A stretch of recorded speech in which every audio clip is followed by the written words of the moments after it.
Turkey में इनका एक काफ़ी भव्य स्वागत हुआ, काफ़ी बातचीत करी, कई दिनों तक यहाँ पे ये रहे और फिर टर्की में इनको सम्मानित किया गया with the legion of merit. ये टर्की का हाईएस्ट मिलिट्री अवार्ड है। नाउ ये अवार्ड देने का रीज़न टर्की ने ये कहा कि इन्होंने बहुत काम किया है पाकिस्तान और टर्की के रिलेशंस को इम्प्रूव करने के लिए। मगर हम देख रहे हैं कि जब से इनको ये अवार्ड दिया गया है, दुनिया भर में काफ़ी रिपोर्ट सामने आई है कि एक्चुअली जो ये अवार्ड मिलने का मेन रीज़न है वो ये है कि पाकिस्तान ने बढ़ चढ़ के सपोर्ट करी है टर्की के न्यूक्लियर प्रोग्राम की। जी हाँ, माना यह जाता है कि टर्की आज के समय एक सीक्रेट न्यूक्लियर प्रोग्राम चला रहा है और पाकिस्तान समेत कुछ और देश टर्की की हेल्प कर रहे हैं एक न्यूक्लियर बॉम्ब बनाने में। यहाँ पे आप देखोगे इस पे आर्टिकल है, पाकिस्तान एडिंग मतलब कि हेल्प कर रहा है टर्की के न्यूक्लियर एम्बिशंस को लेकर। और जो ये रिपोर्ट है बाय द वे ओरिजिनली आई थी ग्रीस से, बाद में दुनिया भर के पब्लिकेशंस ने इसको पब्लिश किया है। ना यहाँ पे आपके माइंड में बहुत से क्वेश्चंस आने चाहिए। क्वेश्चंस ये कि वेल टर्की तो एक एनपीटी का मेंबर है, इन्होंने एनपीटी साइन कर रखी है, सीटीबीटी साइन कर रखी है। उसके अलावा टर्की, यहाँ पे आप देख पाएंगे ये एशिया का मैप है और ये है हमारा प्यारा भारत और यहाँ पे है टर्की। टर्की अचानक से क्यों चाहेगा न्यूक्लियर वेपन? सबसे पहले आपका जो ये क्वेश्चन है, टर्की न्यूक्लियर वेपन्स क्यों चाहेगा, ये मैं आंसर करता हूँ। टर्की के जो प्रेसिडेंट हैं अर्दोवान, इन्होंने ये कहा था काफ़ी टाइम पहले 2019 में कि बिल्कुल जिस तरीके से इजराइल के पास न्यूक्लियर वेपन्स है, टर्की के पास भी न्यूक्लियर वेपन्स होने चाहिए। रीज़न इन्होंने यहाँ पर यह दिया कि देखो इजराइल से हर कोई डरता है, कोई भी देश आज के समय इजराइल को अटैक करने की जरूरत नहीं करता क्योंकि उनको ये पता है कि इजराइल के पास सीक्रेटली बहुत एक बड़ा आर्सेनल है न्यूक्लियर वेपन्स का। तो टर्की चाहता है कि इनके पास भी इस टाइप की एक पावर होनी चाहिए ताकि रीजन में इनकी डोमिनेंस बढ़े। उसके अलावा टर्की ये भी चाहता है कि भविष्य में मुस्लिम वर्ल्ड के ये बने मेन लीडर। ये इनका एम्बिशन है, इनका एक ख्वाब है काफ़ी लंबे समय से। ना क्वेश्चन यहाँ पर यह आता है कि ठीक है, ख्वाब देखना अच्छी बात होती है, मगर रियलिटी यहाँ पर यह है कि जिस तरीके से पाकिस्तान और इंडिया ने कभी भी एनपीटी या फिर सीटीबीटी साइन नहीं करी, टर्की तो सिग्नेटरी है दोनों का। टर्की ने 1980 में nuclear non proliferation treaty sign करी थी, जिसके under nuclear material, nuclear warhead, इसका प्रोलिफरेशन, इसका जो ट्रेड है ये है स्ट्रिक्टली बैंड। उसके अलावा एनपीटी के कंट्रीज ये भी मानते हैं कि दुनिया में जो अभी के लिए ऑफिशियल न्यूक्लियर पावर्स हैं, प्राइमरली जो परमानेंट 5 मेंबर्स हैं ऑफ यूएन सिक्योरिटी काउंसिल, इनके अलावा और कोई न्यूक्लियर पावर्ड कंट्री नहीं होना चाहिए। फिर दूसरी एक ट्रीटी है जो उन्होंने साइन करी थी 1996 में, comprehensive nuclear test ban treaty. ये ट्रीटी कहती है कि जो भी देश इस ट्रीटी को साइन करेगा वो न्यूक्लियर टेस्ट नहीं करेगा। भारत और पाकिस्तान ने दोनों ने इसको साइन नहीं किया था, इसलिए दोनों कंट्रीज ने 1990s के अंत में काफ़ी न्यूक्लियर टेस्ट भी किए। तो क्या टर्की इन ट्रीटी से निकल सकता है? देखिए, ट्रीटी से निकलना कोई ज़रा मुश्किल काम नहीं होता, मगर एक काफ़ी कॉम्प्लिकेटेड प्रोसेस होता है। अगर हम बात करें एनपीटी और सीटीबीटी की, तो बिल्कुल एक कंट्री पुल आउट कर सकती है इन ट्रीटी से। सिंपली इनको क्या करना है कि यूएन सिक्योरिटी काउंसिल में जाना है और 3 महीने पहले इनको एक वार्निंग देनी है, यहाँ पर एक तरीके से अलर्ट करना है कि हम अब नहीं चाहते कि हम एनपीटी का पार्ट रहे, सीटीबीटी का पार्ट रहे। और 3 महीने के बाद ऑटोमेटिकली ये बाहर आ जाएंगे इस ट्रीटी से। अब यहाँ पे आप कहोगे बस इतना सही है, सिर्फ कल को कोई भी स्टार्ट कर लेगा। नहीं, अब इन 3 महीनों में क्या होगा कि यूएन डालेगा बहुत सारा दबाव, लगातार सैंक्शंस आएंगे, धमकियां आएंगी, आपसे पूछा जाएगा तो आप क्या करना चाहते हैं। Do you want to build nuclear weapons? आप चाहते हैं कि न्यूक्लियर वेपन्स आप अगर बनाएं? अगर हाँ तो हम आपको रोकेंगे, आपकी इकोनॉमी को हम चोट पहुंचाएंगे, जैसे आज के समय नॉर्थ कोरिया ईरान के साथ हो रहा है।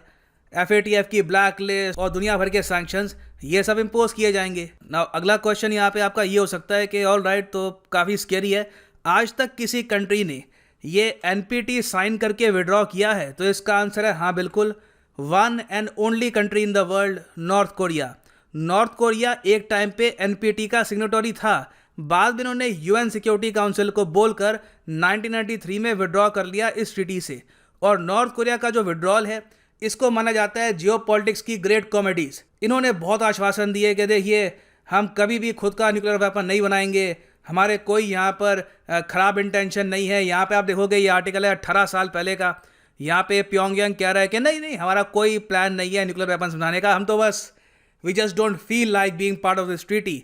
और इन्होंने कई सालों तक बेवकूफ़ बनाया, यूएन सिक्योरिटी काउंसिल को गुमराह करने वाली स्टेटमेंट्स दी और फिर अचानक से एक दिन टेस्ट कर दिया और दुनिया को बताया कि बिल्कुल हम रेडी हैं न्यूक्लियर वेपन्स बनाने के लिए। तो जो राह नॉर्थ कोरिया ने चुनी थी, टर्की भी चुन सकता है। मगर यहाँ पे आपका एक और क्वेश्चन आएगा, नॉर्थ कोरिया और ईरान की एक प्रॉब्लम यहाँ पर यह है कि यूरेनियम एनरिचमेंट इनके लिए आसान होती नहीं है। आपको न्यूक्लियर वेपन बनाने के लिए चाहिए यूरेनियम भी रॉ फॉर्म में नहीं, उसको आपको रिफाइन करना होगा, उसे एनरिच करना होगा, तब जाके उसको आप यूज़ कर सकते हैं as a weapon grade uranium. तो ये सब ये कहाँ पे लाएंगे? देखो, इसकी तैयारी भी हो रही है। टर्की आज के समय रशिया के साथ मिलकर बना रहा है अपना पहला सिविल न्यूक्लियर पावर प्लांट। ये बन रहा है अराउंड 93% रशियन फाइनेंसिंग के साथ। और जो रशिया की कंपनी है रॉसएटम, जो भारत में बना रही है तमिलनाडु में न्यूक्लियर पावर प्लांट, वही कंपनी यहाँ पे इनके साथ भी काम कर रही है। और इस पावर प्लांट का नाम क्या है? इस पावर प्लांट का नाम है अकुयू न्यूक्लियर पावर प्लांट। एक क्वेश्चन यहाँ पे मैं आपसे पूछूंगा कि आज के समय टर्की की ही तरह एक जीसीसी कंट्री है जो बनना चाहता है पहला Arab country with nuclear power plant. आपको बताना है वो देश कौन सा है? सऊदी अरेबिया, यमन, यूनाइटेड अरब एमिरेट्स या फिर कतर? कमेंट सेक्शन में करो आंसर। सही आंसर मैं आपको दूंगा वीडियो के एंड में। जीसीसी कंट्रीज में पहला न्यूक्लियर प्लांट वाला देश। तो खैर, टर्की पे वापस आते हैं। टर्की देखिए, बिल्कुल जो ये पावर प्लांट है इसको बना रहा है और रशिया इनकी हेल्प कर रहा है। एक यहाँ पे अजीब सी बात यह है कि जो ये पावर प्लांट है ये बनाएंगे साइप्रस के काफ़ी करीब। ये जो रीजन है ये अर्थक्वेक के लिए मशहूर है। लगातार यहाँ पे अर्थक्वेक्स आ चुके हैं अतीत पे, भविष्य में भी आ सकते हैं। लोग बहुत नर्वस है इस प्लान को लेकर। कई एनवायरमेंटलिस्ट जो है टर्की में, उन्होंने वार्निंग भी दी है कि चेरनोबिल सा आपके साथ ना हो जाए डिजास्टर। मगर टर्की एक्साइटेड है और एक्साइटेड होने का भी रीज़न यहाँ पर यह है कि जो रशिया का ओवरऑल पैकेज है इनके लिए, इट इज़ वेरी स्वीट।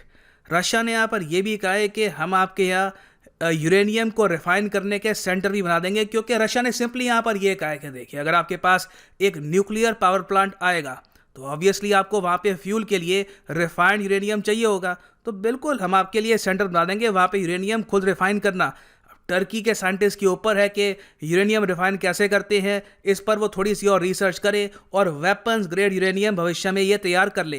तो आप अगर ओवरऑल देखें तो नॉर्थ कोरिया और ईरान से कई गुना ज़्यादा वेल प्रिपेयर्ड है Turkey in their quest to build a nuclear weapon. कोई बड़ी बात नहीं होगी कि आज से 2 से लेकर 3 साल बाद टर्की चुपचाप एक अनाउंसमेंट करे, हम एनपीटी और सीटीबीटी से पुल आउट करना चाहते हैं। उस वक्त मेरी वीडियो याद रखना। खैर, अब यहाँ पे क्वेश्चन ये आता है कि ऑल राइट, वॉर हेड फिर भी इनको बनाने होंगे। यूरेनियम आ गया, मगर बॉम्ब को बनाना भी अपने आप में कॉम्प्लेक्स प्रोसेस है। तो वहाँ पे आता है पाकिस्तान।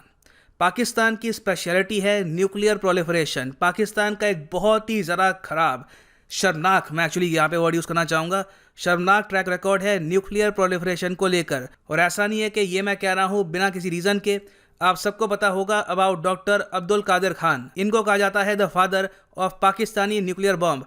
इन्होंने बहुत ही बड़े स्केल पर कई देशों को न्यूक्लियर बॉम्ब कैसे बनाते हैं, क्या प्रोसेस होता है, ये इलीगल तरीके से बताया। और जब ये पकड़े गए तो इन्होंने फरवरी 4, 2004 को पाकिस्तान के नेशनल टेलीविज़न और रेडियो पर पूरे देश से माफ़ी मांगी कि मुझे माफ़ कर दीजिए, मुझसे गलती हुई है। और बाद में जो पाकिस्तान के डिक्टेटर प्रेसिडेंट थे जनरल मुशर्रफ, इन्होंने ये तक कहा कि डॉक्टर कादर खान घुटनों में आ गए थे और इन्होंने हाथ जोड़कर ये कहा कि मुझे माफ़ कर दो, आई एम सॉरी। मैंने कई कंट्रीज़ को सीक्रेट्स बता दिए कि कैसे न्यूक्लियर वेपन्स आपको बनाने हैं। और सबसे अजीब बात यहाँ पर यह है, मेरे ख्याल से एक बहुत बड़ी मिस्ट्री एंड जियोपॉलिटिक्स, यूएस ने कभी भी इस इशू को लेकर अब्दुल कादिर खान या फिर पाकिस्तान की गवर्नमेंट को दंडित नहीं किया, इवन दो न्यूक्लियर प्रोलिफरेशन इन्होंने खुद एक्सेप्ट किया था कि इनके हाथों हुई है। तो खैर, यहाँ पे आप समझ पा रहे होंगे कि पाकिस्तान का रोल क्या है। और अब क्वेश्चन यहाँ पर आपके माइंड में ये आएगा कि पाकिस्तान को इसके बदले में क्या मिलेगा। देखिए, बहुत कुछ मिलेगा। टर्की के पास आज के समय टेक्नोलॉजी है टू बिल्ड मिलिट्री एयरक्राफ्ट, और टर्की आज के समय कोशिश कर रहा है कि ये 5th जनरेशन फाइटर एयरक्राफ्ट खुद बिल्ड करे। पाकिस्तान ये चाहता है कि एक ये ट्राइलैटरल फोरम बना दे बिटवीन टर्की, चाइना और पाकिस्तान, और ये तीनों देश मिलकर काम करे इस 5th जनरेशन एयरक्राफ्ट पर। और जब ये तैयार हो जाए, ये काफ़ी डिस्काउंटेड प्राइस पर मिल पाए पाकिस्तानी एयरफोर्स को। उसके अलावा जो टर्किश ड्रोन्स हैं उसको लेकर पाकिस्तान काफ़ी इंटरेस्टेड है। ये लोग ये भी चाहते हैं कि भविष्य में टर्की काफ़ी डिस्काउंटेड अट्रैक्टिव प्राइसेस पर जो ये मिलिट्री ड्रोन्स हैं ये भी सप्लाई करे पाकिस्तान को। और फिर ऑफ कोर्स पाकिस्तान भी ये चाहेगा कि कल को अगर टर्की मुस्लिम वर्ल्ड का लीडर बने तो जो पाकिस्तान के इंटरेस्ट हैं साउथ एशिया में, उसको भी टर्की हेल्प करे वेरियस तरीके से। इसमें पाकिस्तान का सबसे बड़ा इंटरेस्ट यह है कि अफगानिस्तान को कम्प्लीटली कंट्रोल करने में टर्की हेल्प करे पाकिस्तान की। तो पाकिस्तान के काफ़ी इंटरेस्ट हैं टर्की को लेकर, और इसलिए आज के समय ये सीक्रेटली हेल्प भी कर रहे हैं टर्की की इन देयर न्यूक्लियर प्रोग्राम। अब यहाँ पे आप क्वेश्चन पूछ सकते हैं, जब ग्रीस में बैठे पत्रकार इस पर रिपोर्ट्स पब्लिश कर रहे हैं, इंडिया में रिपोर्ट्स पब्लिश हो रही हैं, तो यूएस बाकी जो कम्युनिटीज़ हैं वो कुछ करती क्यों नहीं है? देखिए, एविडेंस अभी के लिए यहाँ पर है नहीं। दूसरी बात ये भी है यहाँ पर कि इजराइल को कोई खतरा नहीं है टर्की के न्यूक्लियर बॉम्ब से। इजराइल के एक्चुअली काफ़ी अच्छे ट्रेड रिलेशंस हैं विद टर्की। टर्की एक्सेप्ट करता है इजराइल को एज ए कंट्री। जिस तरीके से इनके रिलेशंस खराब है ईरान के साथ, वैसा कोई भी केस नहीं है इजराइल का विद टर्की। तो इजराइल भी काफ़ी हद तक ओके होगा विद द फैक्ट कि कल को अगर टर्की के पास कोई न्यूक्लियर बॉम्ब आता भी है तो इससे इनको कोई इम्पैक्ट होगा नहीं। मगर ऑफ कोर्स देखना ये होगा कि लॉन्ग टर्म में क्या वेस्टर्न कंट्रीज़, क्या यूरोपियन कंट्रीज़ अलाउ करती है एक न्यूक्लियर पावर टर्की। खैर, अब जो मैंने आपसे क्वेश्चन पूछा रहा उसका मैं आपको आंसर दे देता हूँ कि कौन सा देश है गल्फ कोऑपरेशन काउंसिल में जो बहुत जल्द बन जाएगा पहला अरब कंट्री जिसके पास है एक न्यूक्लियर पावर प्लांट।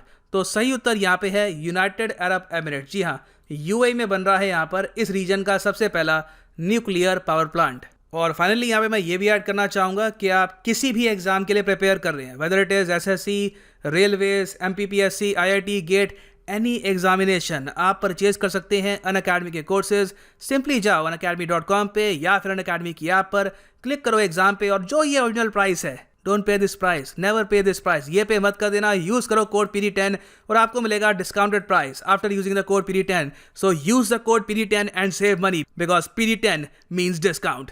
इसी नोट के साथ this is the end of this video. Thank you for listening and as always, God bless you all.